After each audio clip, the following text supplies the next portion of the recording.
Well, hello and good evening, deep in the broadcast studio of Liberty Worship Center. This is Truth and Consequences Radio, and it is a pleasure to have all my friends, family, haters, lovers, and all that in between listening in with me tonight. And wow, have I got a few things to talk about.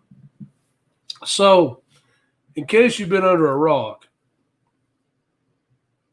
then you've had to hear the news that 6 city blocks in Seattle, Washington have been claimed, have been settled by a group known as Antifa.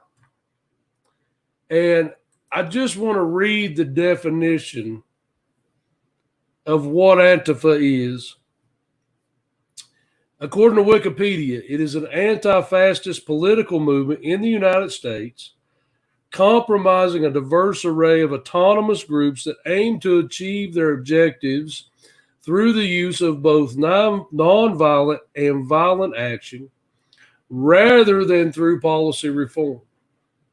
Antifa political activists engage in protest tactics such as digital activism and militancy, sometimes involving property damage, physical violence, and harassment against fascist, racist, and those on the far right. So basically what Antifa is a bunch of spoiled, rich, white kids who are like the kid in Walmart screaming for a toy, screaming to get their way. That's basically what we have. And I know that, it's made up of all these different people. Look, why do I keep seeing the same skinny white kids then? And they've got these black hoods and black face coverings, most of them. And they pretend to be against fascism. But in reality, they don't offer anything any better as an alternative. And I think it's kind of comical how that through this, I've got so many things I want to get to on this, but they have claimed an area in Seattle as their own sovereign ground. They have posted a picture stating that to enter that area means that it says physically you are now leaving the United States of America. And the funny thing about this is the mayor and the chief of police backed off and let them have it. Now think back to the kid screaming for a toy at Walmart. And we've all been in that situation. If you've ever been shopping at Walmart or any other retail chain where you have some unruly children who are just in there just screaming at the top of their lungs because they're not getting their way. They're screaming at the top of their lungs because they want that toy there. And you can hear it, the parents saying over and over, "One more time, little Johnny. One more time, little Debbie." And I'm going to get really angry. I'm counting to 5. I'm going to count to 5. I'm going to really get angry with you. Don't do that again. You've heard those parents. And you know good and well. You know good and well that those parents don't ever discipline them at home. And that's why they can't discipline them in the store. And they threaten. And usually what ends up happening is they end up giving in. I want to put this definition. I want you guys, if you can see this, I want you to see the definition, because we're going to go through this step by step. But now think back to the little Johnny and the little Debbie screaming for their way in the store. And what usually happens is we've all seen it. We've all stepped back. We've all watched with amazement as the parent continuously, I'm going to get angry. You better stop that. You know better than to act this way. And how that might be a little better. Usually, and we all know what happens, usually what happens is little Johnny or little Debbie get their way. And that's what's happened out here. We've got little Johnnies and little Debbies in Seattle who don't like the world the way it is. They want socialism. Because you see, they've been sold this ideal that socialism is going to fulfill their wildest dreams. That if us greedy, middle class, upper middle class, rich, white people would just come off all the money we've got. And I think that echo should be gone. Hopefully it is. But if it's not, just let me know. But they've been told their entire lives. So if we would just not be so greedy, if we would just pay our fair share, that everyone could have free everything and no one would have to really work for anything. Because, well, they've been told their whole life that there's no reason to work or to try to achieve anything. From a young age, it didn't matter what sports team they were on. Everyone got the same trophy, and the winners weren't recognized as doing anything any more special than anyone else. You know, as a matter of fact, in some places in youth sports leagues, they didn't even keep score because that might make someone feel bad. So what we've created here is a culture in which everyone is the same and no one really has to do anything to have what everyone else has. Another term for that, by the way, is socialism. Or, to the more extreme, communism. And what they're doing now is akin to someone posted, Christine, about the Hitler brown shirts. That's a good point. But see, they would tell you they're against that kind of government because they're anti-fascist. They're just on the other end. They're the communists. It reminds me quite a bit of what I have read about the communist revolution in Russia. And see, it's always been the plan to get the young people's minds, to get them stirred up, to get them to wanting and desiring socialism, communism. It's all in the same spectrum. Socialism is just a few degrees back from the extreme that communism is, but it's the same theory, it's the same mindset.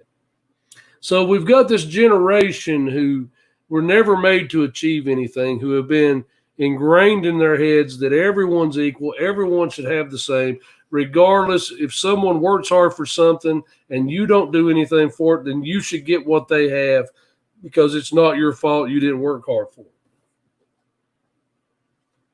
Now, for all of us people living here in the real world,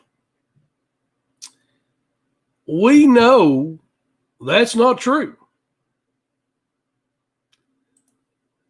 For all of us living life day to day who understands just a little bit about how the world works, we understand that we need people to produce things.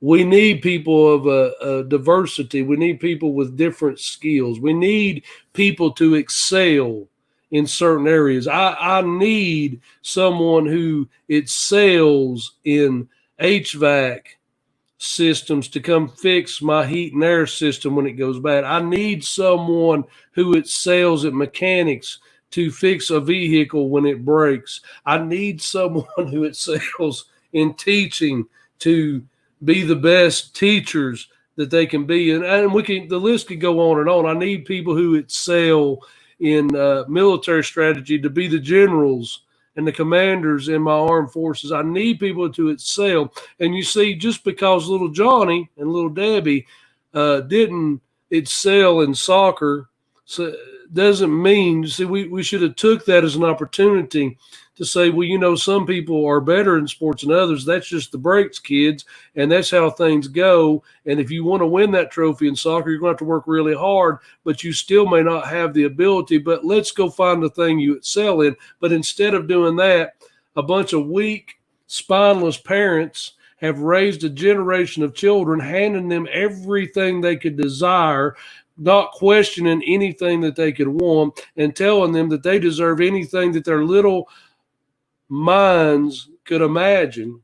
And now we have Antifa. This is the end result.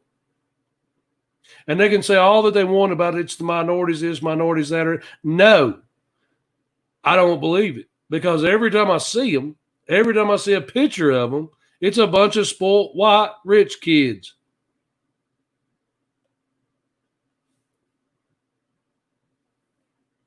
Just let that settle. Now, there's no solution for this aside a heart change.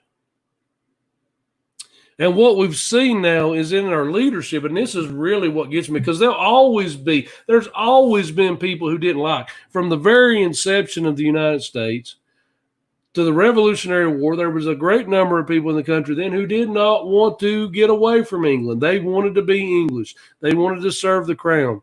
And you know what? They wasn't the majority. They didn't like it. There's always been people who are anti-American, anti-capitalism, anti-freedom, basically, because the problem with communism is it promises all these great things. But if you look back at the Soviet Union, they couldn't produce anything. I can remember a news report done about a tractor factory somewhere in Russia during the height of communism.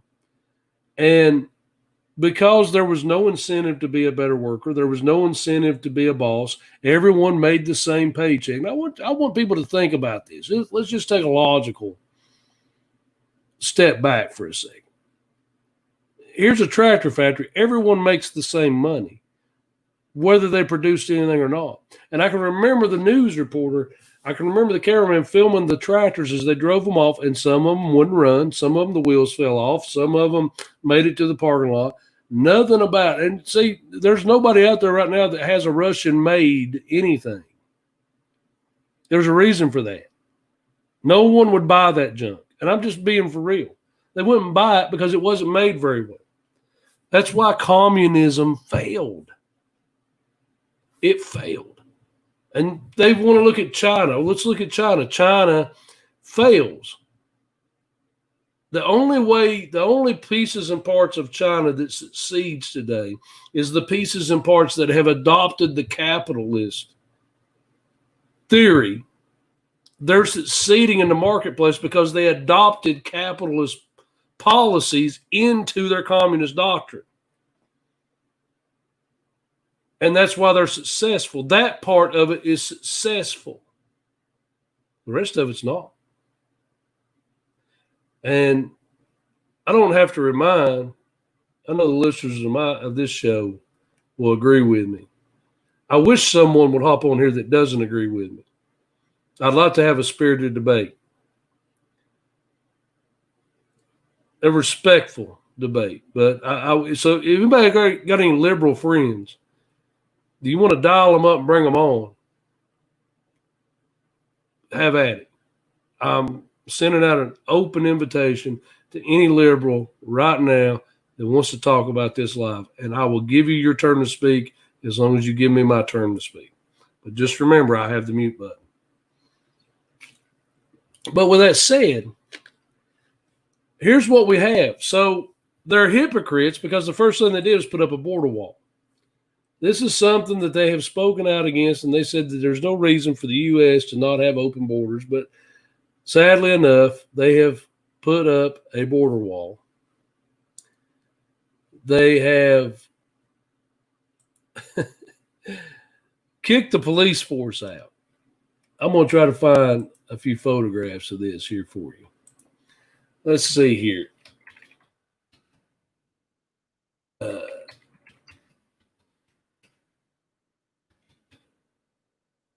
They've kicked the police out of a district, and the local government there has backed off and let them have it. Now, I don't want to try to show you guys a video. I'm going to try to find some images because the videos, I can never get the sound to play. But let's start right here with this one. Okay, well, this is a good one. This is from the New York Times. So we'll bring this up, and you'll see there's a good little diverse group of people there. You know, you can see in the background it says is now property of whatever, the idiot group. And while, look, I'm all about the First Amendment. I believe people have a right to speak up and speak out. And if this is what you believe in, that's fine. But what about the other people that live in that block? Did they elect these people to be leaders? I mean, the police are gone. And I'm going to assume probably ambulance service. And here's a close-up, and this is the area they actually occupy in Seattle. Oh, and now they're giving a list of demands. The mayor of Seattle, she came out today and said, well, this was just a peaceful demonstration, an artist. It was an artistic fair. People were just expressing themselves. Well, people who are just expressing yourselves don't give demands. Let's see what their demands might be. Well, I don't want to go back to that. I don't want to do that. All right. Anyway, they got demands. It's probably something that just make you mad anyway. Here is the barriers they put up. So they do believe, and see right there it says you are now leaving the USA. So they do believe in border walls. Although that's kind of laughable. I could about drive my car through it, but they do believe in border walls. They have set up checkpoints. They're shaking. If you have a reason to be there, they'll let you in. I don't know if they're letting anyone out. But they're doing all these things. Everything that they say they're against, they're doing. Because they've realized if they want to protect their little area, that they'll have to do these things. So if they want to protect their little ground they have here, they have to set up a perimeter. They have to put up walls, and they have to monitor who comes in and who goes. How much more hypocritical can you get than this? I mean, I'm asking you folks. Here's another good picture. See? Look at that. Look at that. Wonder how many trust fund babies are in this. Just a question. Wonder how many trust fund. And right here, I love what it says. Dim leaders in Seattle surrender to the mob. To the mob. So they've surrendered. And I heard that out of the mayor's mouth. So this peaceful gathering of artists have established their own little government here. And I guess they're all artists. They're giving out a list of demands, and they said they're not giving that up. I don't know what's happening to the people who lived in those blocks, if anyone did. I'm sure they didn't vote for this, all of them. Some of them may have. I don't know the answer to that. I'd be interested in hearing it. But here's where we are, folks. This is where we are. This is what happens when everybody gets a trophy. These are the same people who had to find a safe space when Donald Trump was elected president. And see, I don't blame them. I blame the failure of whoever their parents are and society that has led them down a road, down a path to think that what they're asking for is really what they want. Because we've had this liberal communist agenda for so long, it's become ingrained. And now these kids think that they're getting their way. They think, and that's what is so sad. If they could have their way, they won't ever know the freedom that the rest of us know. And they're taking advantage. The minorities that you see here, they're really taking advantage of them. Because I'm going to tell you something. The elitist Democrats, the elitist liberals are some of the most racist people on the face of this earth. They're the ones, and I think some of you need to hear this. They are the ones who want to eradicate the minorities. You can just skim through. You don't. It doesn't take. All you have to do is look at the facts with an open mind, and you find out real fast. They're the ones who want to put people in classes and say, well, we have the elite class, which of course for them is them. And then there's everyone else. You're just our men. You're just our little drone bees. You do the labor. You do what we tell you to do. You take the job that we tell you to take. Now I want to ask you all something. Who in their right mind would want to live in a society where the doctors and the physicians have no incentive to be any good at it, have no incentive to be successful at it? My wife has to go see, Vicky has to go see a lung specialist in Vanderbilt. We were supposed to go tomorrow, but that got postponed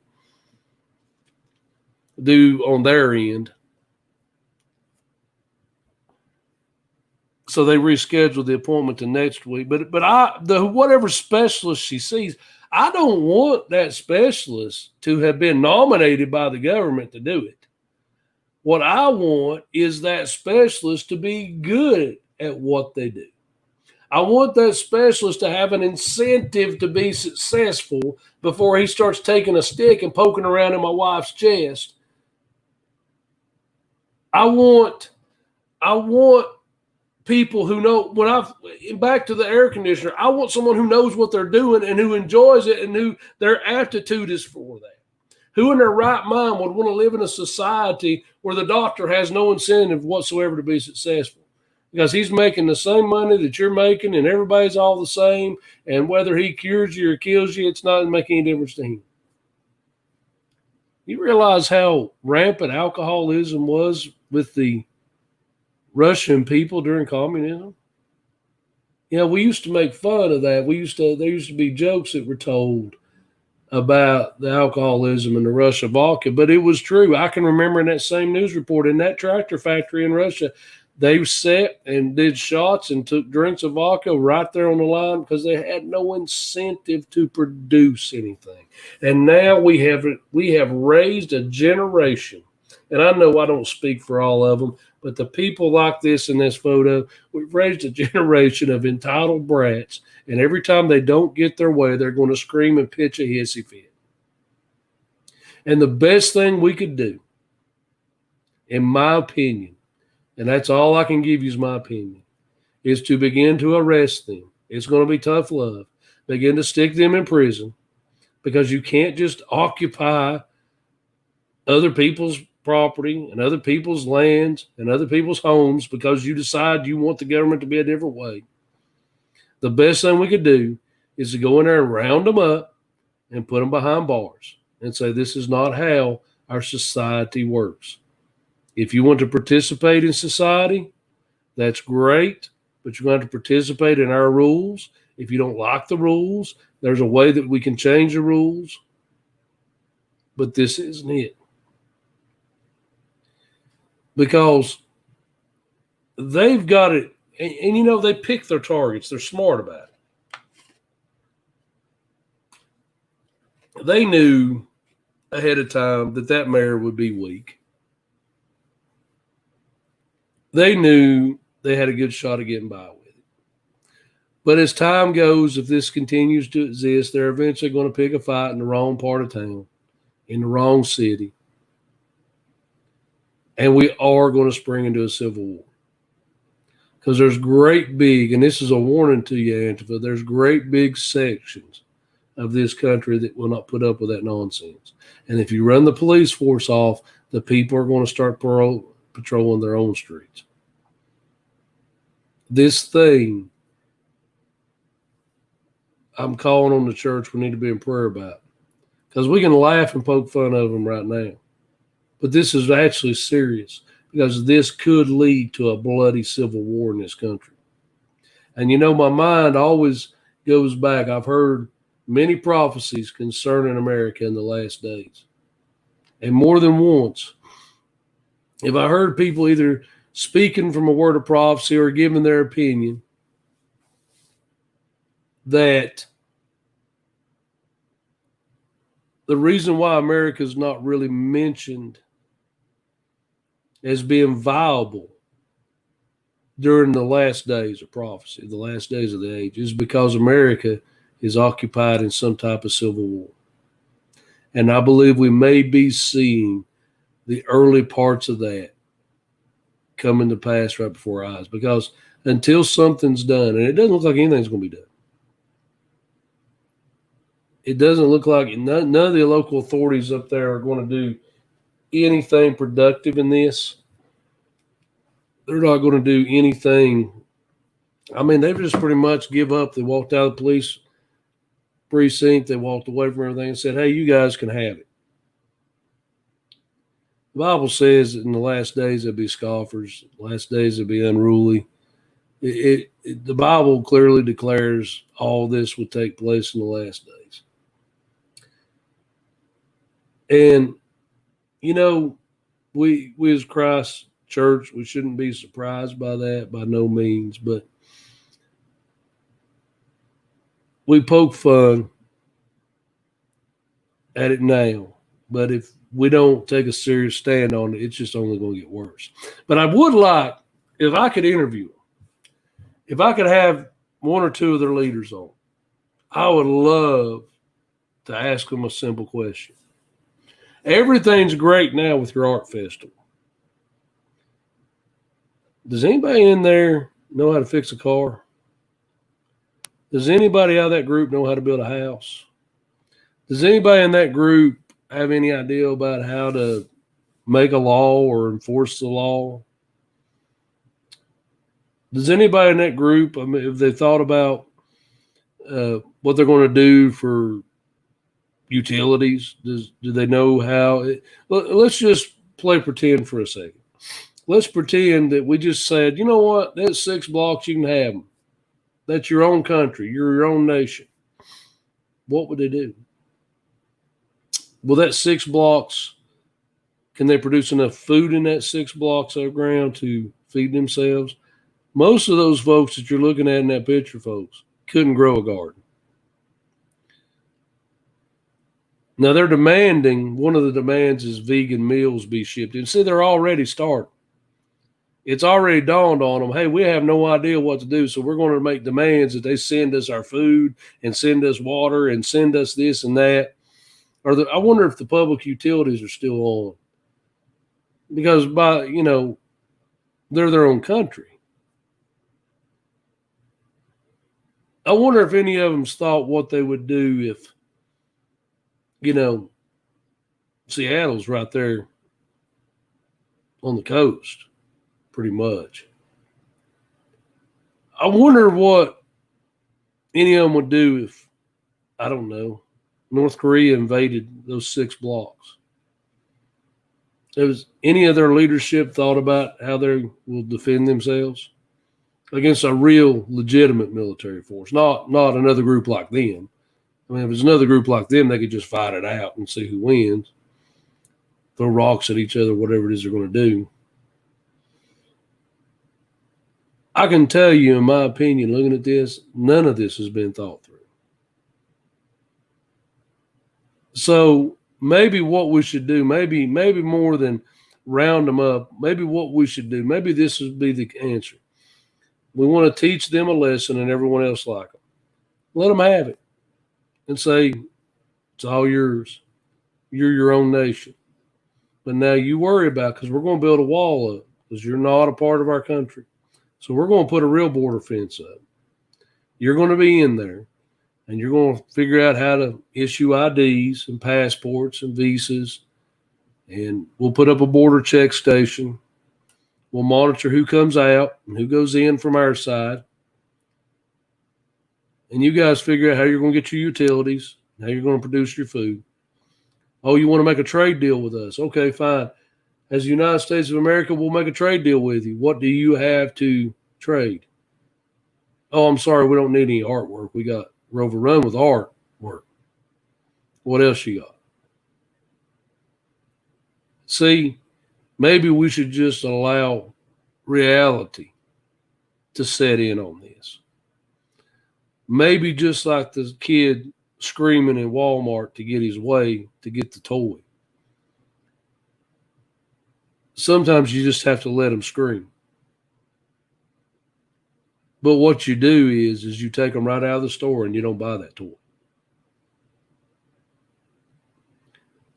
And then when they have a reason, you reward them with something because they've achieved it.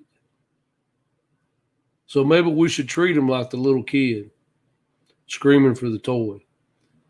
And we should just let them have their way for right now, screaming and kicking. Don't give them into what they want, but screaming and kicking until they realize this isn't the way to get our way. And with that said, we'll be right back. Stay with me because I got other exciting things to bring to you tonight, and we'll be right back.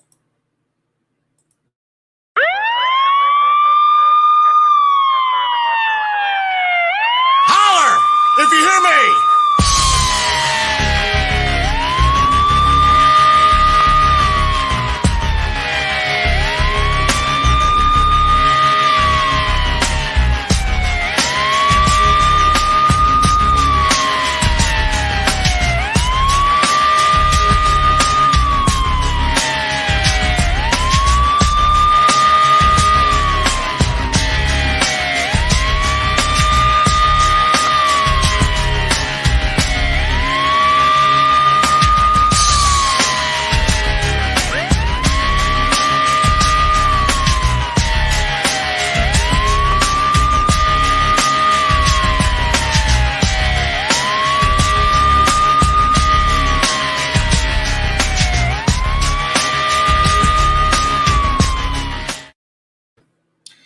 All right.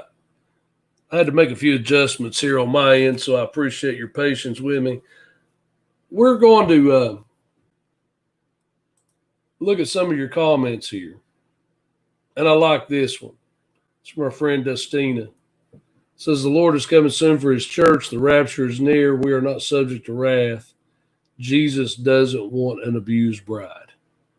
And that is so true. And I'm a firm believer. I am a pre-tribulation guy. And I'm 1,001% convinced that that's how it's going to happen, that when the wrath of God is about to be poured out, that his bride will not be here. And you would have a very hard time convincing me otherwise. And maybe we may do an episode on that at some point in time, just discussing the pre, mid, and post-tribulation rapture. Because there's a credence to all three ideals. And actually, the reality is that you find out that all three of them are true. It's just that different people go at different times. So maybe that can be an ideal for a future podcast. But I don't want to spend a lot of time tonight on Antifa because they don't deserve a lot of our time. it's kind of also like the little kids screaming at Walmart. If you give them too much attention, they'll just keep kicking and screaming. Another way to solve this problem real fast is turn the news cameras off and everybody walk away, quit paying them any attention. Seal up their border and just treat them like a sovereign country. But I don't know. Someone other than me will make that decision, and it probably won't be a decision we'll agree with, but, that's what they get paid the big bucks to do. Tonight, I'm going to go ahead and tell you guys that next week, I got a special guest. It's going to be in studio. Someone that I consider to be a friend, a brother in Christ. And I got to tell you a little story. A few weeks ago during church, this brother was sitting up behind the piano.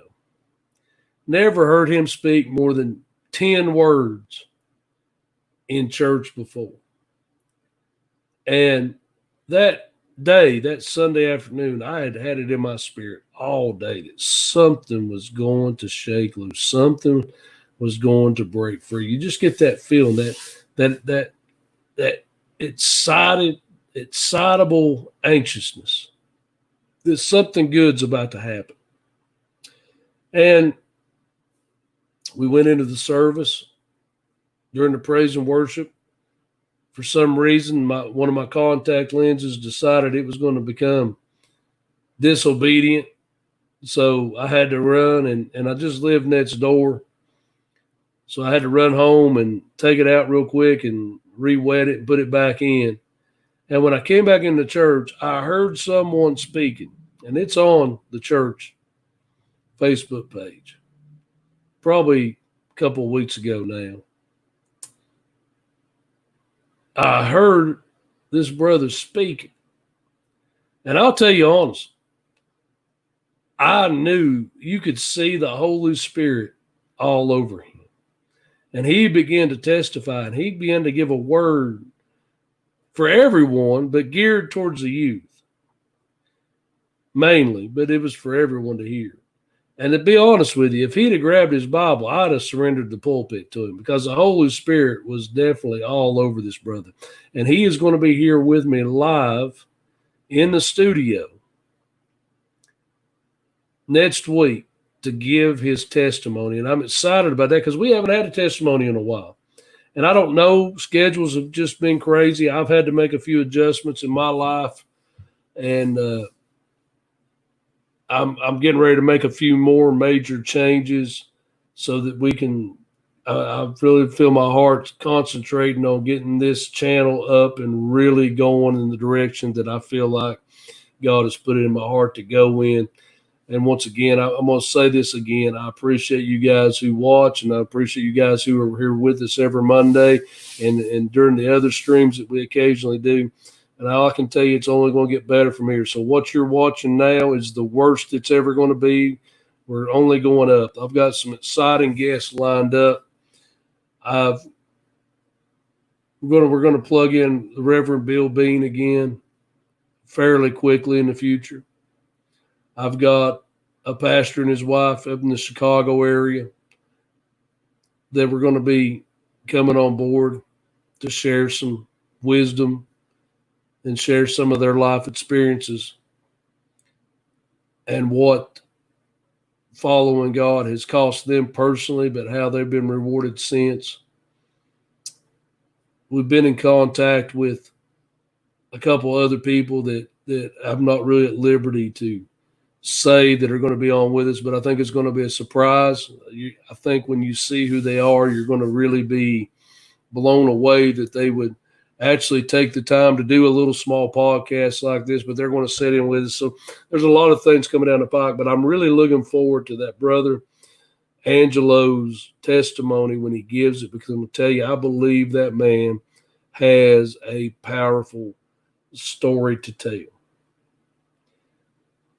So just be in prayer for us as we move forward on these things. And we're going to go to the comments right now. There's my kid sister. And you know what? I would like, I think that's a direction. Angie, if you're watching, I am going to send you a link. I would like to get you on for just a few minutes here with me tonight. And she's going to, I didn't give her any kind of, and I never do that.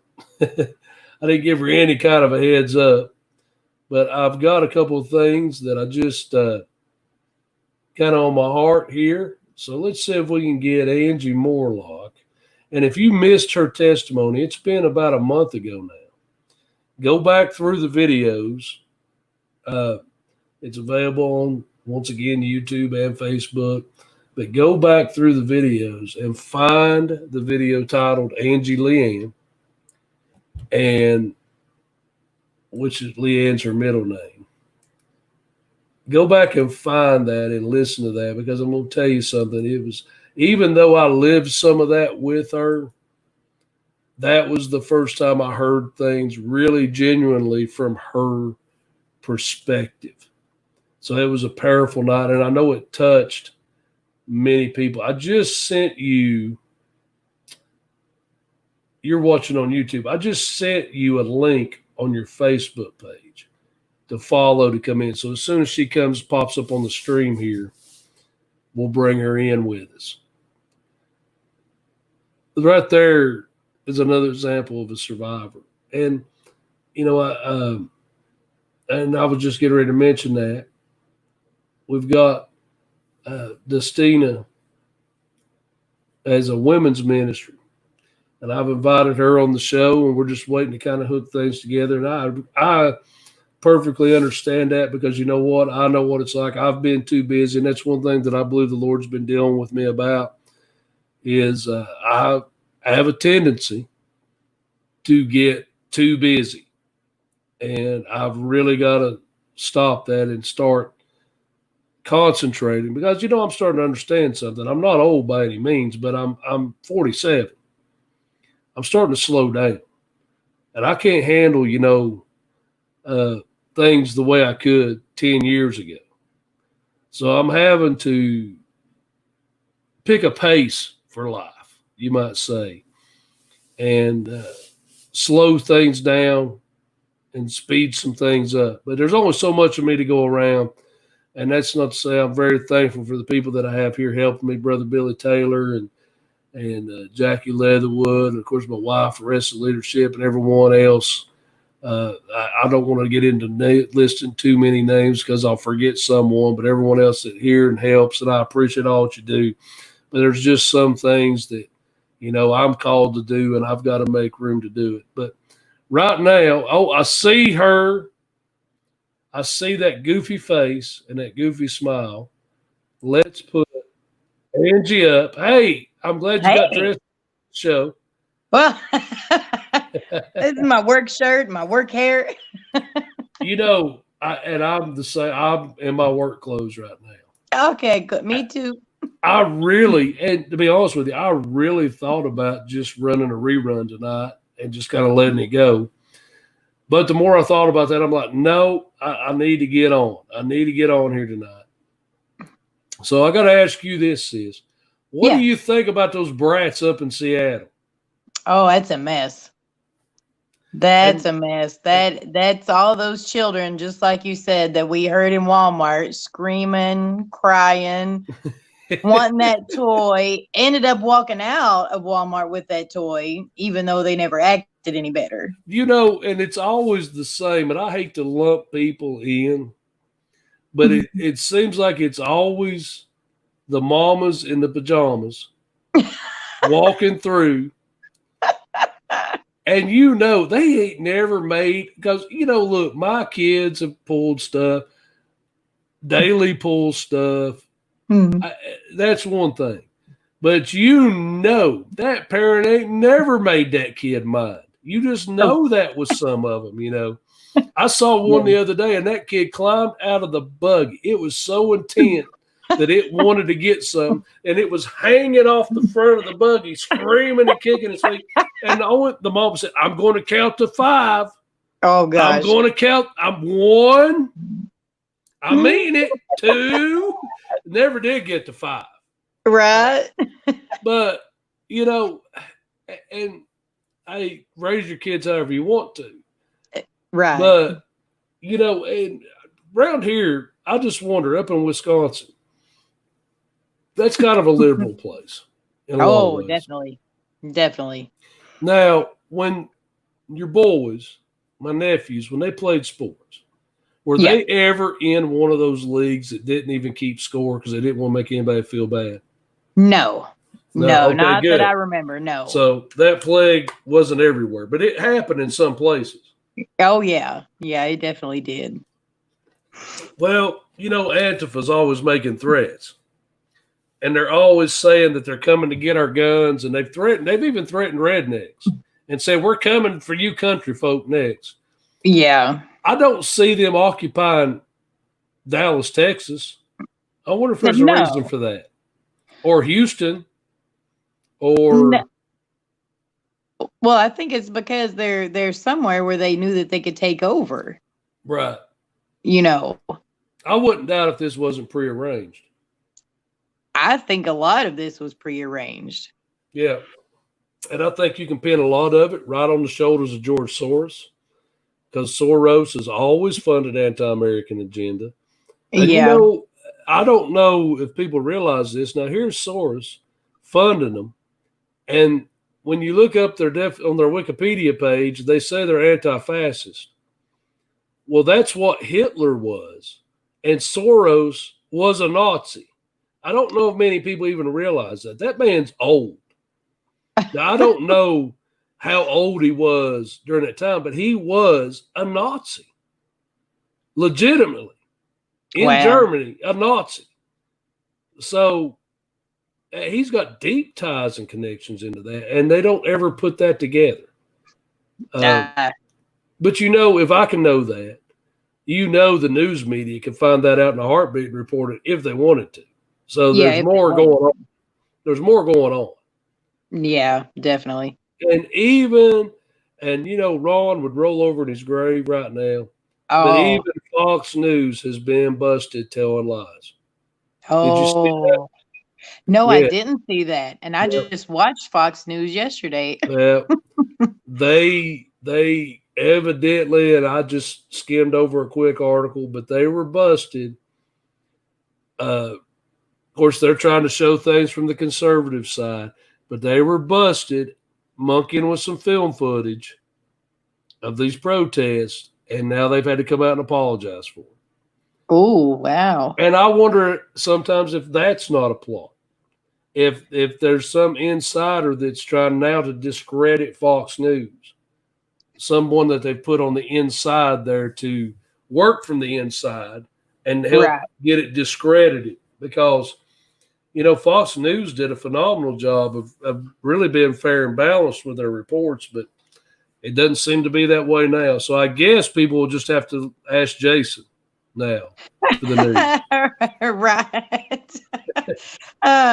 Well, yesterday I was kind of watching some of the Fox News, kind of checking up for the week, to see what was going on. And that's when I found out about Atlanta and all that stuff. But did you notice the same guy who was walking up and down the streets in Seattle, he kept mentioning this is a peaceful protest. Really? Did you see that? Yeah. Every time that he was around there, he kept saying, this is a peaceful protest. Nothing's going on here. And of course, it was early in the morning there. I mean, it was, I don't know what time here, but it was probably like 7 a.m. there. Well, the mayor said it was an art festival. I heard that out of her mouth. Yeah. But if it's peaceful, why are they putting up border fences? And see, that is so, I can't help but smile. The very group that has been so against a border wall, when they occupy a little spot of land, the first thing they do is put up boundaries. Yeah. And checkpoints. Blocked off the road. Yeah, come on. And now they're sitting there saying in their demands, send us vegan meals. Oh. In other words, they're starting to figure out there ain't nothing to eat there. Very limited. Need some supplies. Yeah, they're going to need some stuff. Mm-hmm. Probably going to have to depend on the good old USA, because that's the closest country to send it in. And But what would they do? I mean, honestly, I don't know that this could ever happen. But if I had the power, I'd say, okay, you got your own country. And then I would get on the news and I'd be like, you know what? We're not even defending that spot. So anybody out there, I just want you to know that we're not taking any military. They're their own deal. We're not defending them. We're not taking any And some crazy dictator somewhere in this world, they might have 2 boats in their entire navy, would send one of those boats and would invade those blocks. And they could put that on pay-per-view. I would pay big money to watch that happen. Yeah, that would be. To see those little brats face an army and realize, oh, wait, we got to come up with our own army here. Yeah, so, that could be. It would be like playing the game Risk. Oh, yeah. Well, here, Mama Susan, toilet paper. That's the other thing. How are they going to make toilet paper? Are they even using the bathrooms? Well, if they're hippies, they don't need to shower because they don't shower much. I mean, I've been around hippies. They don't shower. No, it's something to do with getting back to the earth. Right. They think they got to be covered in it. I don't know. But their hygiene is not good. But it's not. But they make great coffee. But that's all I'm gonna say. They make good coffee. Do they? If you want a good coffee, find yourself a hippie kind of vibe coffee shop, and they make the best coffee. Huh? Yeah. And I always get strange looks. There's a coffee shop near here. And I can tell I'm out of place, but I like that coffee. So I go in there. They always take my money, so they don't have a problem with that. Well, yeah. So anyway, so I want to tell you. Yeah. I have received messages from people. Oh. Talking about how touched they were by your testimony. Oh. And have you heard anything on your end? Is anyone? There's a few people who's asked me about reaching out to you. Of course, don't name any names. Right. But I don't know if anyone has or nobody has really. There was a couple of people.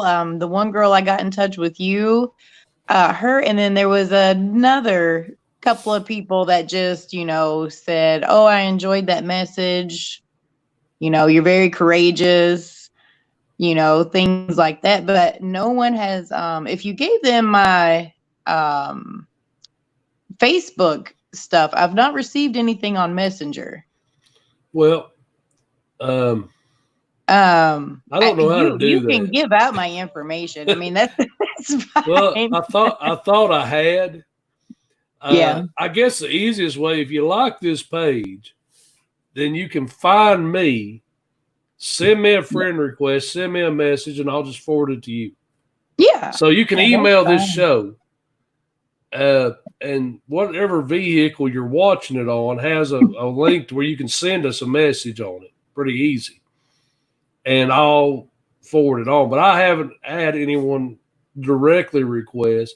There's a sister at the church that says she wants to contact you. But she's on your friends list. So the sister that put that on there, I think it was Jackie, just shoot her a message. And you'll be in touch. Easy peasy. Yeah, I do get kind of busy sometimes, and now I can't have my phone at my job, like out on the floor, so I can only check it at breaks. So you can't take pictures? No, not anymore. Oh. Not anymore. They're locking us down. I went. I go into the Eastman Chemical Plant. I guess I can say this, but I go in there about every day. And one of their big sticks is no taking pictures. And it's hilarious. I wish I don't have the picture with me, but in their little program they give you, they've got a picture of a man hiding behind a little hedge bush that you could hold like this. It's about this tall, and he's all stooped down with a camera. And they're like, don't do that. But I'm thinking, everyone in here's got a phone. I mean, how many pictures do you think we could take before you wouldn't even know? And I really don't know what it is they don't want me to photograph, because it's just a bunch of pipes and buildings. So anyway. Yeah, I don't know. Could be some secret stuff there.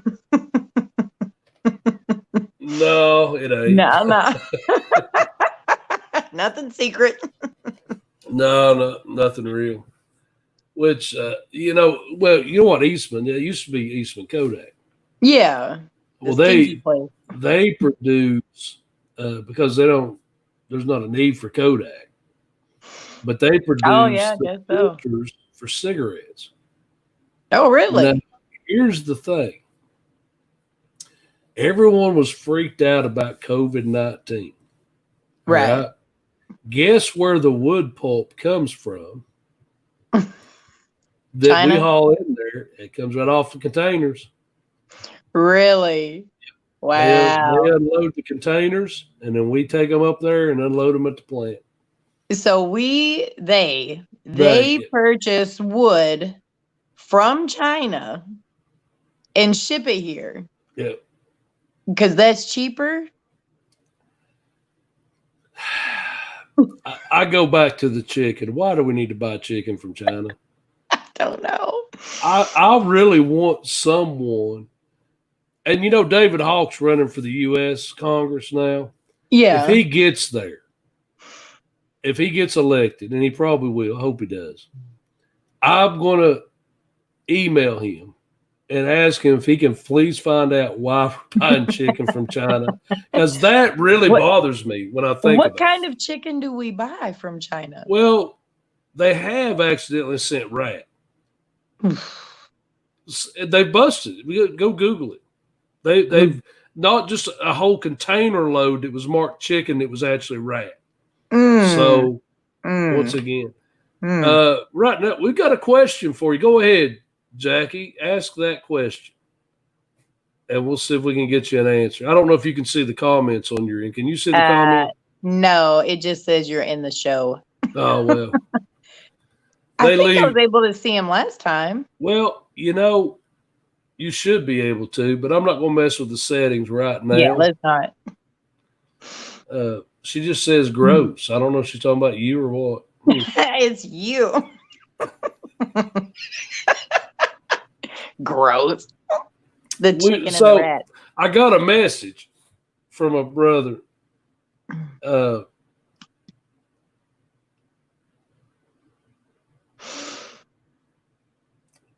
Okay.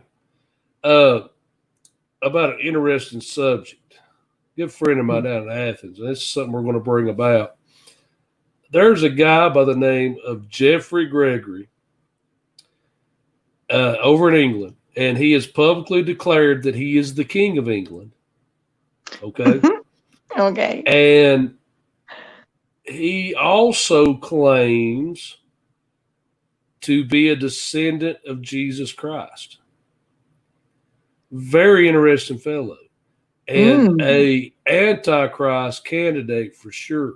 Because what little bit, and there's not a lot about him out there, but what little bit I could look up and find is he actually has some serious support over there. So Jason Sullivan's going to be on with me in the next few weeks talking about that. He's done quite a bit of research on the subject, and we're going to try to break that story here first.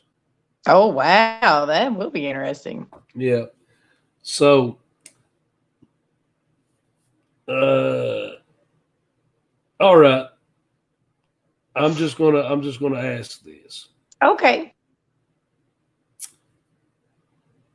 She's asking, what did you do for cravings?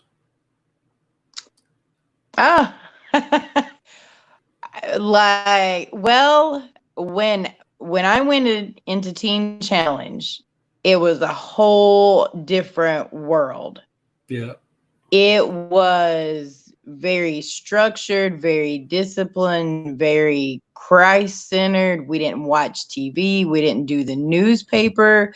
I mean, I couldn't make a phone call for 2 weeks. So I was picked up and set down into a completely different environment from what I had been living.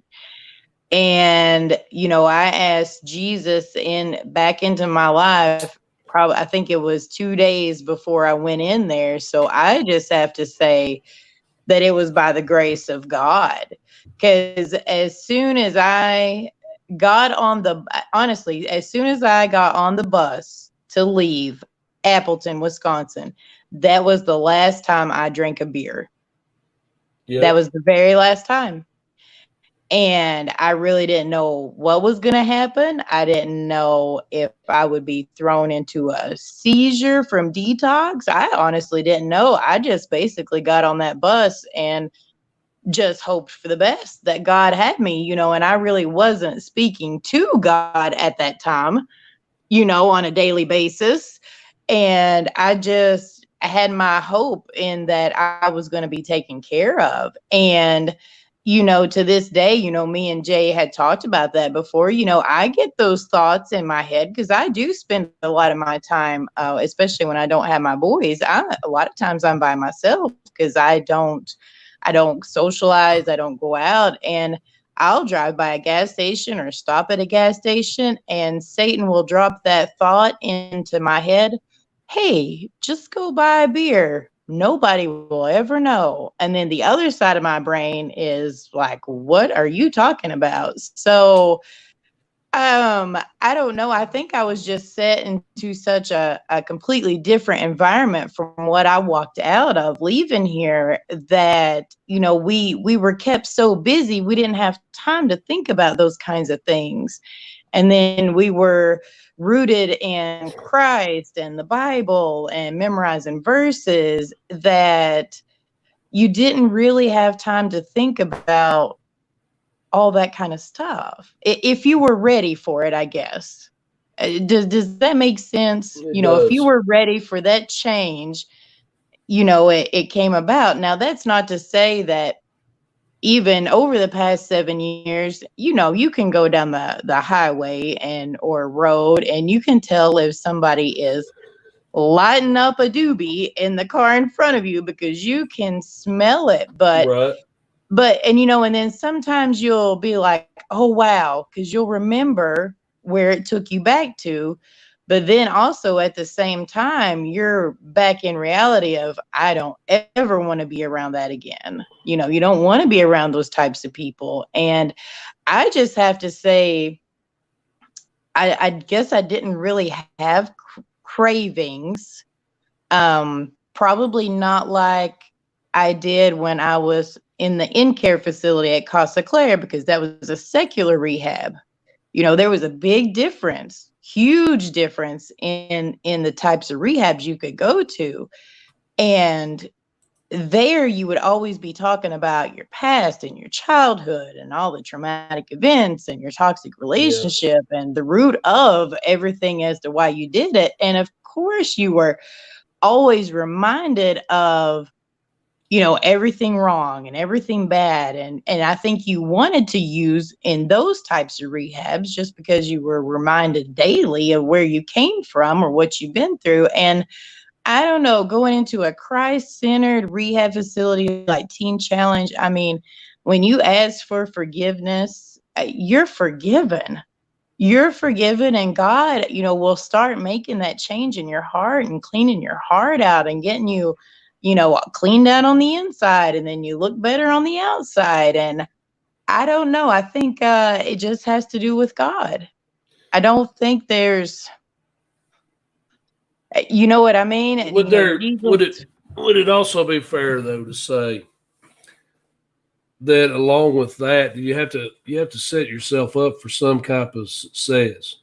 The Right. human mind is the way God designed us. We're not negative people, and this is what I mean by that is we don't respond to a negative. In other words, if kind of like the kid in Walmart is a good example. When you tell someone no, or you can't do this, or you can't have this, the tendency then is for your inner person to want to define that thing, Yep. to want to do that thing. Yep. So a better way is to take something negative and replace it with something positive, such as Yep. reading the word, being in Right. prayer, Right. and to remind yourself that, you know what, it's not a matter of, oh, I like how this makes me feel. No, that's being taken away. Because, Right. I've failed as a Christian several times with that mindset of, well, this thing's a list of things I can't do now. Well, Yeah. the more I was focused on not doing, the more it would just creep up on you, become like a monkey on your back. Mm-hmm. But when you begin to realize, you begin to make that into a positive of, I don't do this because I want to live longer. I want to be in my clear mind. I want to serve God. I want to be a Right. good witness. It's not that God took something away from me. He's trying to give something better to me. And Right. that's only going to hinder it. So now what you've done is you've taken that craving and now it's in that negative category. Where Right. before it was just being taken away. So it was a positive still in your Mm-hmm. mind, but now it's a negative because you begin to really examine, what's this going to cost me? Right. And it's not what I'm following now. You're actually going after something else. So, Right.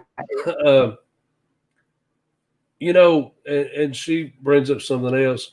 And I'm going Did to tell you this. She brings up another point that she says she wants God to take the cravings away. Not time is when I start thinking. Well, I want to say this. God can take the cravings away. mm-hmm. But if he chooses not to, it's for a reason. There's Right. something he's wanting you to learn. There's something he's trying to grow you up in for that, because we can always rely on the fact that God will always do the right thing. So if he doesn't Right. work in one person's life the same way he does another, it's because it's what's right for that person. And it may Right. be that if nighttime is when you start that, then nighttime needs to start becoming your prayer time. Yes. If there's a certain time of day, you need to put a positive there. Because right now, if you're having a certain time of day when this is the worst time for me, that's a negative.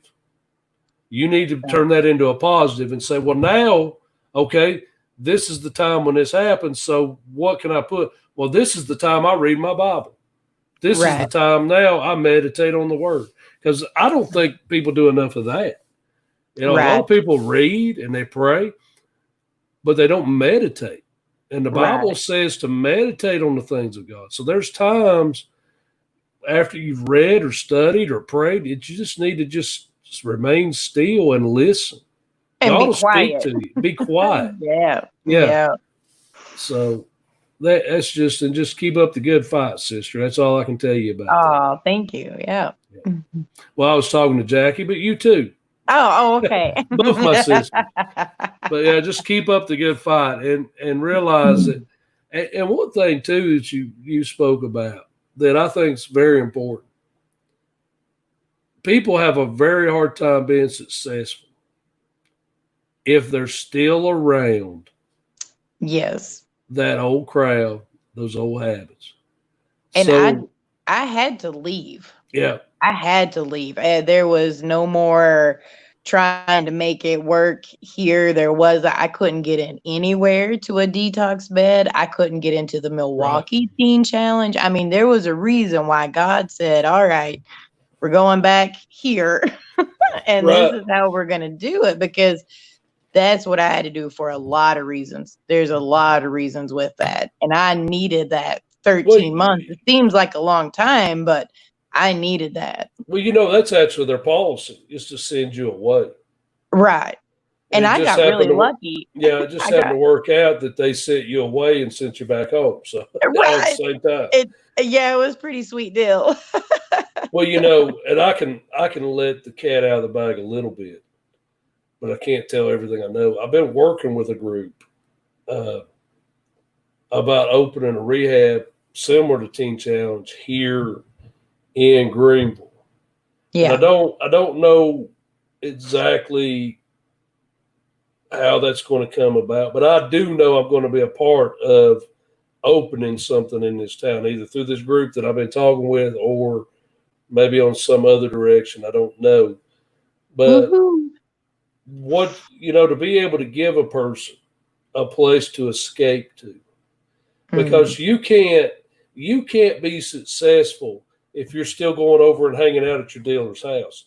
There's no one on Right. this earth that strong-willed, No. unless you're insane, you know.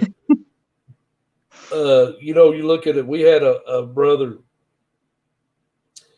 come in our midst recently and fell hard because he would not stop hanging around that old crowd. It Mm. started out to go over to visit. He went to Mhm. witness and testify, and it wasn't long till he was using again. Yeah. So I've got to say, God did not send him to go over there and witness and testify. There was something else Yeah. in the background, and I'll leave that alone. But you've got to set yourself up for success. Yeah. God has given us all the tools and abilities, but a Right. tool will do you absolutely no good whatsoever if you don't know how to use it. You can pick it Right. up, stick it in your drill, but if you don't know what it's for, what are you going to use it for? What are you going to do with it? You got to take time. The weapons of the warfare are there for every believer, but you got to take time to pick that weapon up and use it and learn how to wield it and how to, Yeah. I think back to the military. We spent a lot of time cleaning rifles, but through that, we learned every piece and part of it, memorized every Right. piece and part of it. So, and you may say, well, why was that needed? Well, because if you're in the middle of a bad situation and it jams, you know how to take it apart and unjam it now. You Right. can use that weapon. I like one of the sayings the Marines say. I wish the Army would have come up with this first, but the Marines always say that the most deadliest force known to man is a Marine and his weapon. And Oh that's a cool saying, you yeah. know, but it's true. There's a lot of truth behind that. Knowing how to use the weapons that God gives us, taking time to use the weapons that God gives. And like I said, once again, you can't hang around your dealer. You can't No. buddy pal with the people. Whatever your flavor was, you've got to separate. If you have Right. any means whatsoever, you have got to get yourself away from that situation, or Yes. I you'll never get out of this battle. Right. And even being back here almost 4 years now, I've had old friends contact me, say, I heard you was doing better. I'm trying to do the same thing, but to be in more contact than that, I never have. Never went and saw anybody, any old friend, nothing like that, because I already knew what it was going to be Yeah, about. It wasn't going to be like, hey, how you doing? It was, they were probably going to be doing stuff that I didn't need to be around. and that's true. And one thing you got to learn real fast, and even applies in ministry, is you don't have to answer that door just because they knock. Right.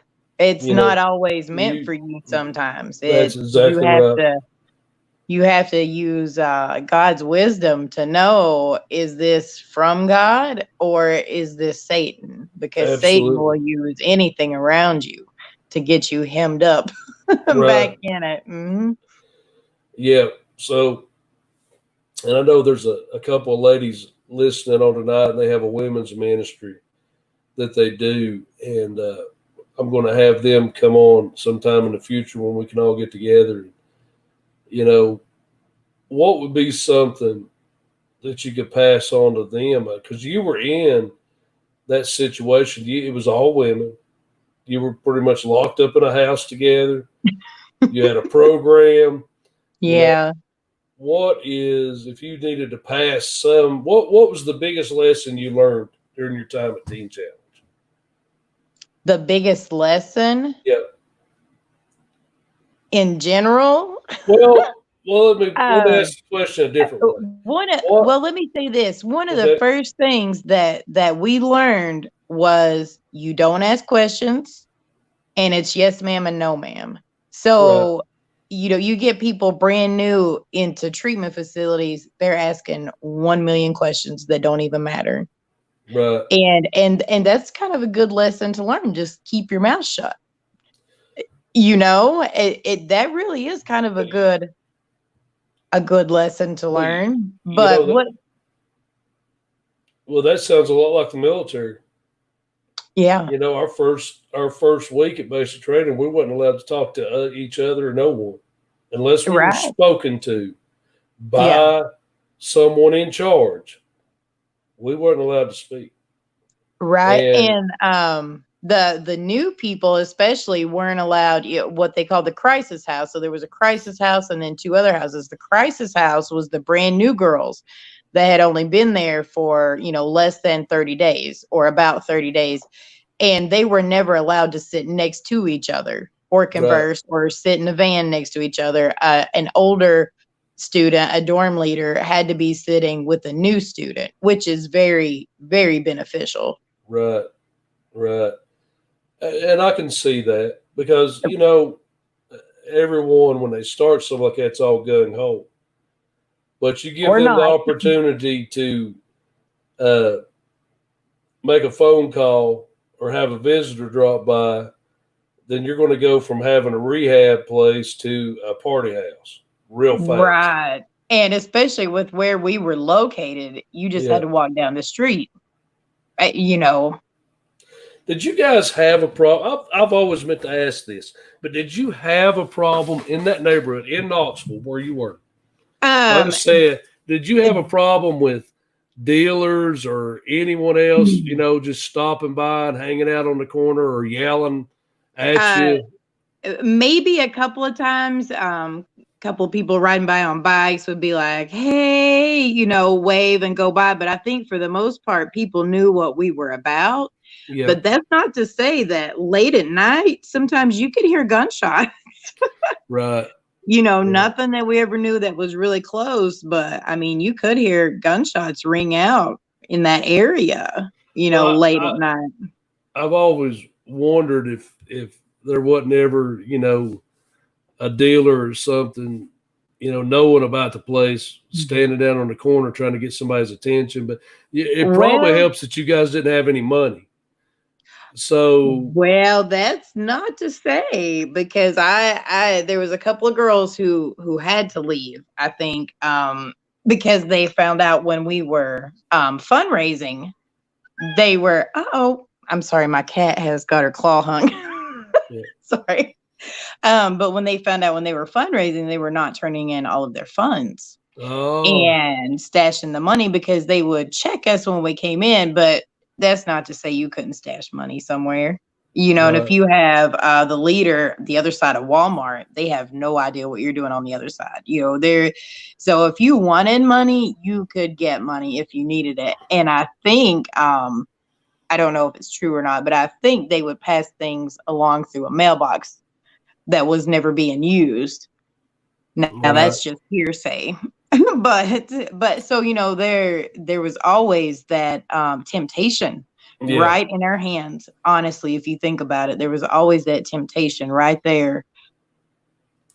Well, and once again, that kind of goes back to personal responsibility. They Exactly. can they can give you the tools, but once again, are you going to use them? Right. And Right.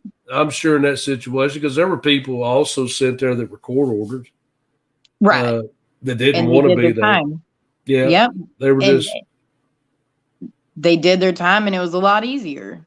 yeah, To roll through it, do what you were supposed to do, go back home when you're done. I mean, 13 months is a lot easier than a couple years in a facility, if that's what they got out of it. But you whatever you put into it, that's what you're going to get out.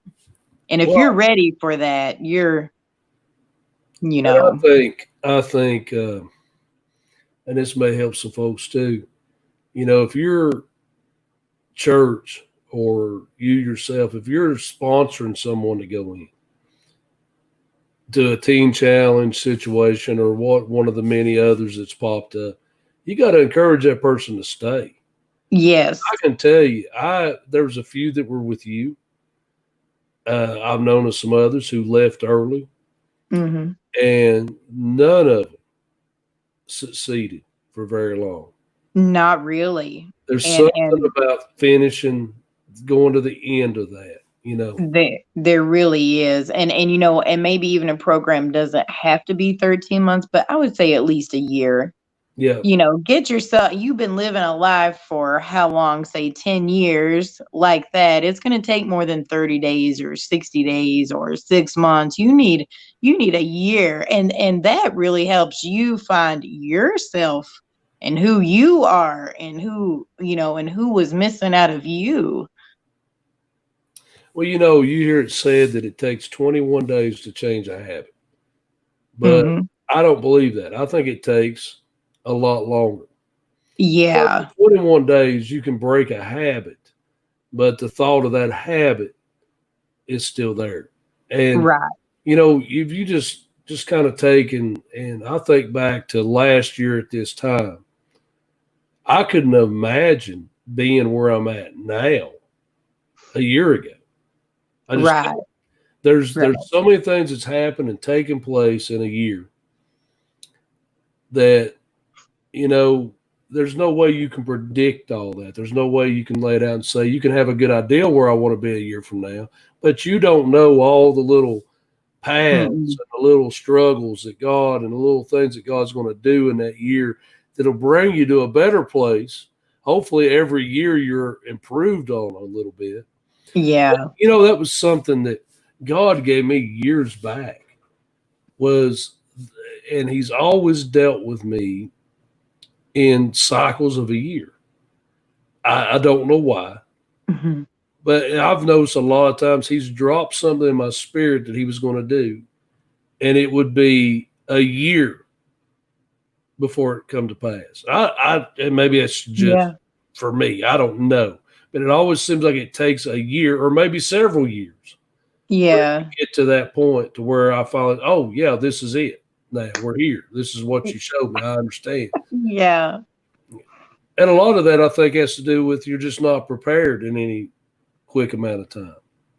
And you know, we're Right. not saying a year's a hard deadline, but No. the reality of it is when God's trying to move you to a place, it's not going to be a quick journey straight there most of the time. Right. Right. Because there's things that we need to learn along the way. Yeah, Yeah. absolutely. Hmm. Absolutely. Well, let's see. I think either we're losing them or they quit commenting. Can't ever tell. Sometimes I don't think the messages all get through because I go back and look at this after it's broadcast and I'll see all kinds of messages that didn't come through while the broadcast was going on. So I'm not really sure what's up with that. But I know your video reached about 600 people watched it from beginning to end. Oh wow. Wow. Because From that was pretty long. It was. 600 watches, you know. Wow. Uh, so, well, everything's going good with you. Uh, Yeah. is it got warm in Wisconsin yet? Um, sorta. Sorta. I'll let you know this weekend. It'll be our first Colton's first baseball tournament this weekend. Oh, wow. And yeah, it's gonna be interesting. There's gonna be, you know, 6 foot distancing, and I don't know really how it's gonna work out, but we're going. I'm so tired of this. Oh yeah. When we go to Vandy, when I take Vicky to Vanderbilt, she's got a cell lung specialist. We got to wear a mask, and I hate mask because number one, it don't take very long till you start smelling your own breath. You know, Well, and or it's hard to breathe. yeah, Hmm. and yeah, the whole hard to breathe thing too. And I'm sure that'll be comfortable, 90 some degrees, and walking around Vanderbilt, you know, going from one building to another with a mask on. But anyway, I can't wait till this silliness is over. I really Right. can't. Uh, Yeah, all of it, the real science. We're not even listening to science or facts anymore. I don't know what we're doing as a people, as a society. We're a bunch of idiots right now. Just, Right. I don't know. Well, did you see our area, the Oshkosh and Appleton area, made the New York Times for the coronavirus doubling every 10 days Wow. in our area? Yeah. Yeah. It was, oh, they clearly didn't have anything else to write to just be talking about our area. Well, Greene County had one. We had 0 cases, and then we had Hmm. one new case. But that new case, they said, well, that case won't be a problem because they can't spread it. Now, how they come to that determination? Oh, maybe because I, they're quarantined at home. I don't know what to do, but I They think can't spread it. we're to the point in this now. We're just making stuff up. We're Yeah. just making it up as we go now. Well, I'll tell So, you something interesting that I probably maybe shouldn't say on here, but I spoke with one of the moms yesterday who is a teacher in the Appleton area, yeah, and she's not part of the administrative teams that are going on for they're about reopening the schools and how they're going to do it. Is it going to be a couple of days in class, 3 days of digital learning stuff? How are they going to keep masks on kindergartners? And what she said to us was, she said, don't be surprised if in the months of November, December, and January that we don't do complete digital learning during that time. And I was like, well, I was kind of prepared for that because they're talking about colleges right now. Have you heard some of the colleges that they're going to go back to school, but then at Thanksgiving, they're going to pack all their stuff up and then not come back till February? So there's already some possible things being talked about before the time has even come. well, and how do they know this this far ahead of Are time? they preparing for the worst? Are they preparing that this is going to be the new norm? Because Well, that's what it everybody sounds to says. me like they've got this planned. Yeah, And exactly. what they'll do is just make up whatever facts they need to make up to get this. Extend it. Yeah. And to put our children at home doing digital learning. And my child Well, needs to be in a classroom sometimes. well, that's If I true. could be But you here. know what? But the reality of that too is they're cutting their own throat Mm-hmm. because they're leaving the kids at home with the parents and they're not in that socialist public school system. So I'm Right. kind of all for that. As a matter of fact, they're always talking about the schools running out of funding. Well, we live in a day and age right now to where why don't we just not waste all the Go. money shipping them to a classroom and building, Greene County's trying to build this multi-million-dollar high school down here that they don't have the money to finish paying for the last one they built. Why don't we Right. just save all that money, close those buildings down, and they've already got free internet. If your family can't afford internet, you got kids in school, they got free You internet got it. now, high speed, low cost, or whatever, just like the lunches. Yeah. They kept the lunch lines open. Yeah. Let's Yeah. just I know. let's just They keep them at home. Well, and they delivered, which at first I didn't understand. And then I was like, oh, yeah, I guess there would be a waste of food if kids aren't at school. But they delivered, I don't know how many lunches throughout, here. I mean, my kids, they weren't interested in going down to the bus stop or whatever, wherever they were going to get anything because they just weren't really interested in it. But they delivered a lot of meals. Well, And I thought to myself, then why do we have to pay for lunches? all the schools here. Well, they got together, so it wasn't every school, but they combined. Mm-hmm. And you could go every day. They had a Yeah. pickup line. You could go through the line. You could get a lunch for however many kids you had. Didn't matter if they went to school there or not, and take it home. And Yeah. so, let's do that. Look, all the money we'll save on keeping the facilities open, we'll just start giving away lunches, and then Yeah. they can get together to play sports. I mean, football's still up in the air right now. I know. Tristan's been practicing, but they're still they They don't don't. know. It's 10 or less people at a time. They're having to practice in shifts.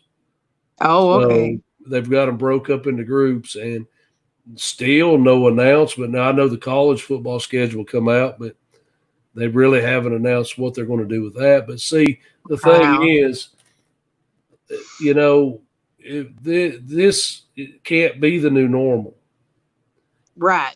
because it'll never stop. If there's always going to be something out there that's going to make people sick. And this Exactly. and this thing has a less death rate than the flu, Right. and it's ridiculous. If they engineered this to be something deadly, they failed They did fail. miserably. Yeah, they did. You know, Unless this thing really just starts, mutating in the future, I don't, we should probably, I mean, if it hasn't when did it start? October, November? November is when it escaped. well, the thing about this, though, since these protests started, suddenly now the news is that if you're asymptomatic, you can't pass it to anyone, which was not what they said at Yeah. the start. Suddenly now touching doorknobs probably Grocery won't get you. cards. Grocery that probably ain't gonna. You're not gonna catch it. I mean, Mm-hmm. they broke it down to now to where you just have to have real close physical contact with someone to get it. Right. And so what's the real story? Right.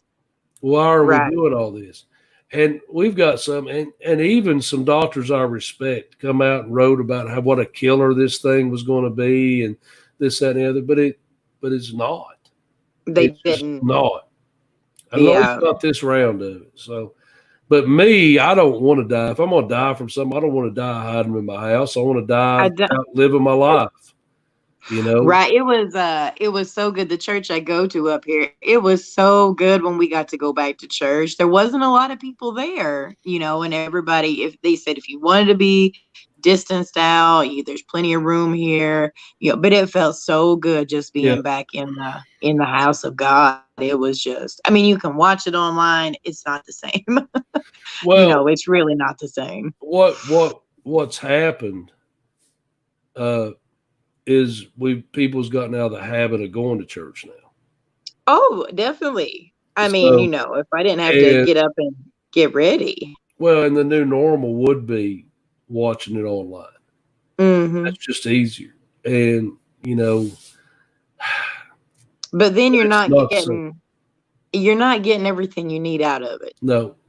You can get a little bit, but you can't get the whole thing like when you're with people. Well, and the sad thing is, in the majority of churches, they're not noticing any difference. Right. Even Pentecostal flavored churches still don't let Right. the Spirit move the way they should. They still don't step out of the way. So it's just a cold, dead, dry sermon, one after another, week after week. Some feel good message, some Yeah. self help message that comes out from the pulpit. So yeah, you can get exactly the same thing from home, I guess. and Yeah. you know what? And you don't have to deal with the whole offering plate situation. You Right. don't even have to have a church. You can be a member of 100 of them now. Yeah. Yeah. So while social media has been a good tool for the churches, I've like broadcasted for people who can't get to be with us for Yes. whatever reason. It's also becoming a crutch, but it's becoming a crutch to those who really aren't really that sold out anyway. We're really seeing a difference in the people. God is sorting out, I believe, I the think chaff so. from the wheat right now. Yeah, because you probably always had the lukewarm people, in the pews every Sunday. But Yeah. then this kind of, Well, now show. it's been made easy. It's just like I almost wonder, well, I don't wonder. I think a part of this is one of the reasons why God has allowed this hysteria to come is I know he spoke to me a few weeks before this started. He was sifting. He was getting ready to sift the church. He was going to get ready to show who was there for real and who wasn't. Yeah. And, that might not be every case. Some people have a legitimate reason for not coming out. They have legitimate causes, but a lot of them, they didn't have no reason to stay at home. They were young and healthy. And, it didn't stop them from going anywhere else. That's all I'm going to say. I promise I wouldn't get back on that subject, but I keep finding myself back to it. But, they didn't need much of an excuse to stay home. Right. So, yeah. But, amen. That Brother Richard Holt, he's going to be down here doing a revival in July. You're going to have to watch it. It'll be streamed. I wish you could be down here with it. I know. He's just, I can't wait to have that brother down here. He can hear from God. I'm just going to leave it at that. But I've been telling the folks here, you can do what you want to, but I wouldn't stay at home for this one. If I had to make a sacrifice or whatever, I'd be here for this one because this is going to be a revival. This one's going to be a revival. It's going to be a good one. I can't wait to get it started. But anyway, I've been just ratchet jawing for about an hour and 40 minutes. I appreciate you coming on with me. Like I said, we had that brother Angelo, and I can't wait for you to hear his story next week.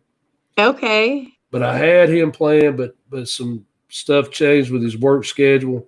So he asked me Sunday if we could postpone it till next week. But it's going to be right up there with Angie's testimony. But with a few other little twists and turns, and I don't want to give it all up.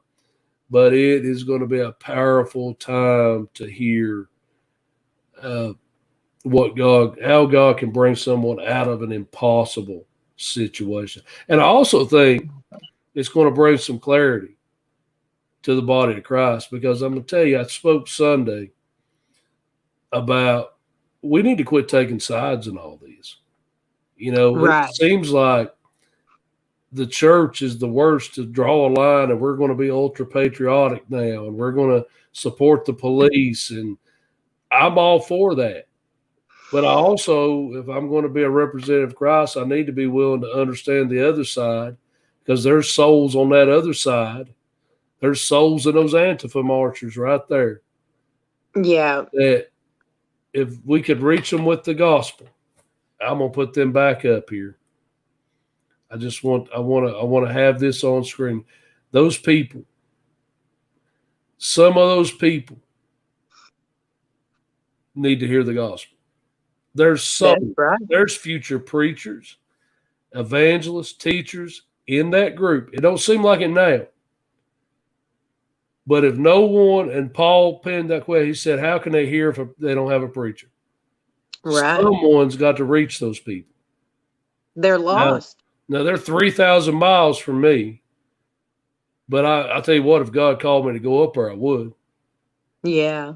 So I might be on the bus in the morning. I don't know. But there's people like that. Those people. And you all probably can't see my mouse moving around.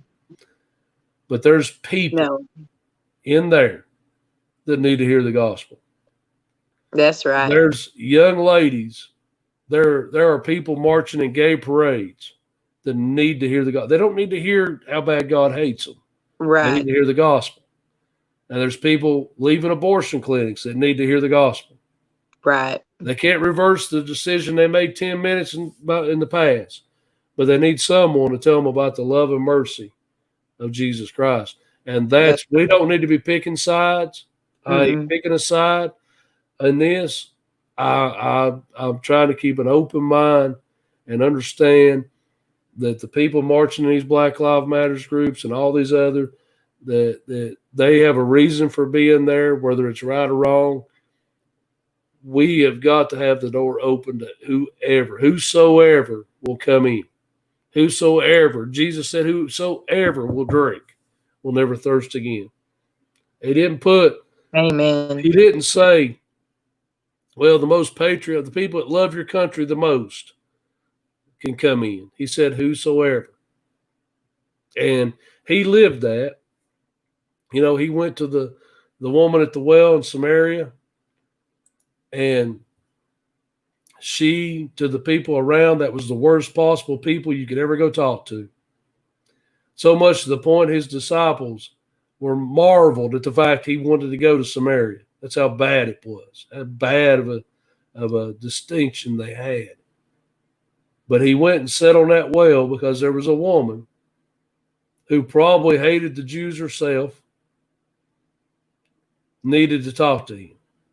And we've got to be that representative, no matter what. Give me the most craziest liberal there is. I just want to talk to them for a few minutes and share the gospel. And they may spit in my face, they may reject, whatever. That's up to them.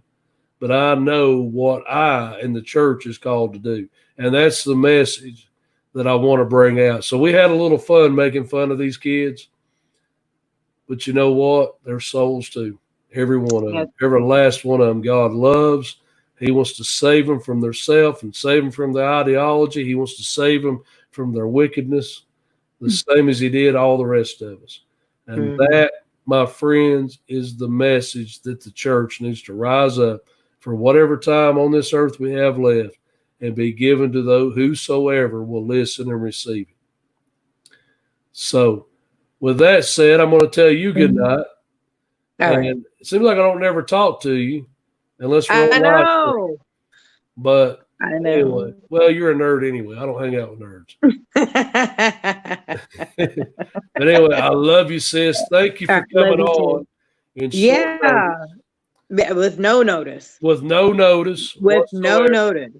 And you have a good night. Good. Thank you. And have a safe week, and tell those boys I love them.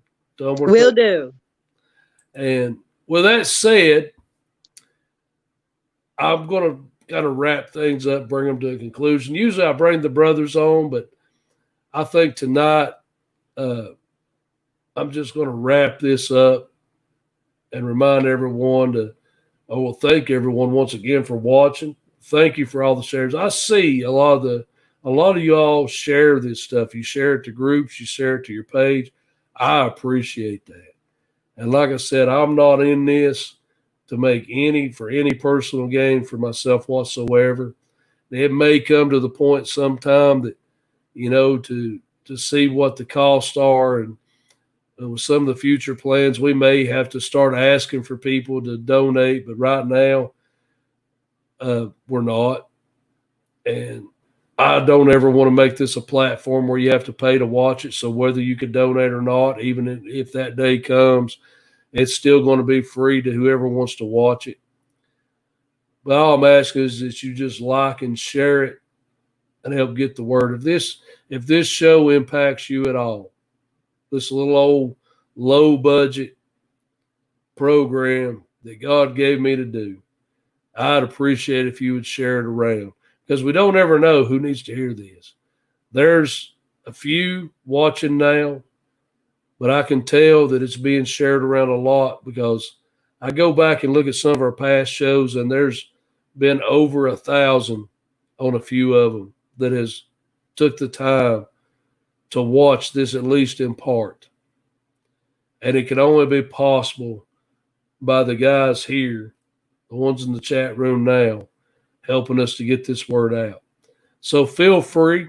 If any of you have your own page, your own channel, you feel free. You can take and download any of this. As long as you don't take something out of context, you can use whatever we might produce. I don't know what it would be, but you can use whatever we produce here, as long as it's used for ministry and for the right purposes. Free of charge. I'll never ask you for anything on your end. I pray you take this, because the gospel is free. But let's all remember, it's free for everyone, but it costs something to get it out.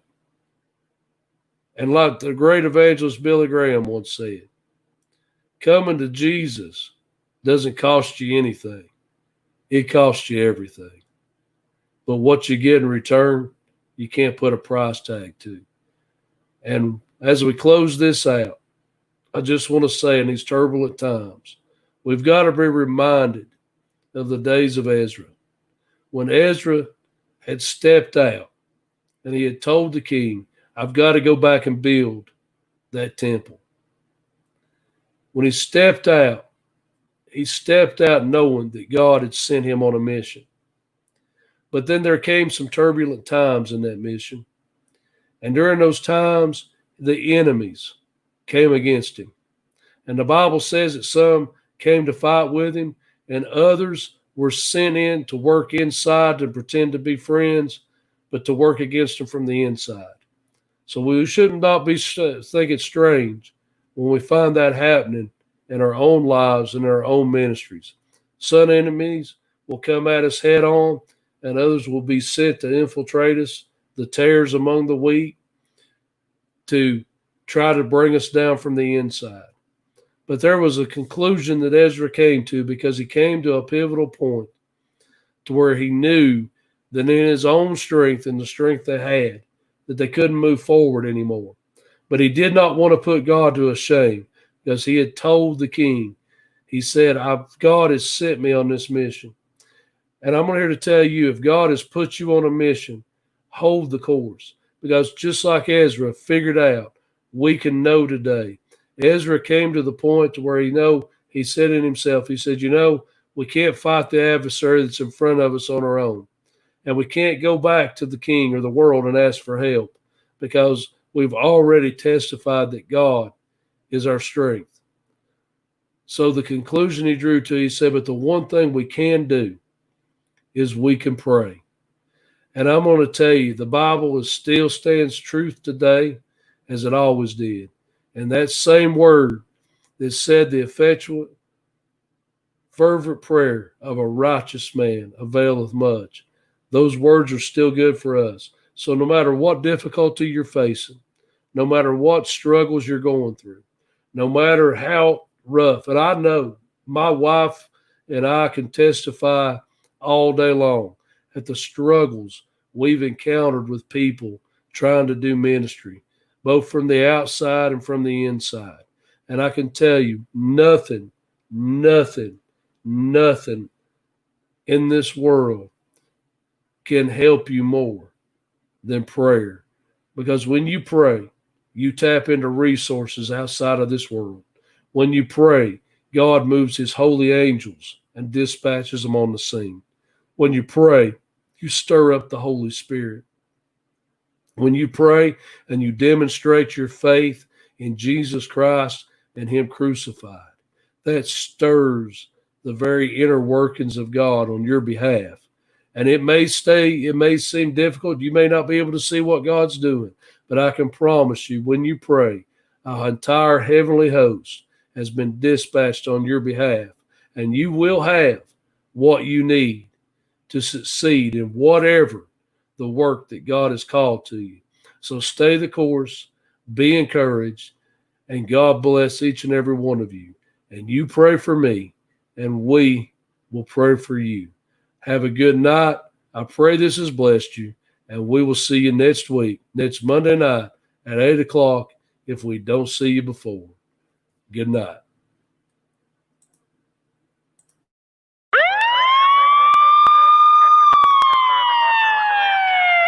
Holler if you hear me!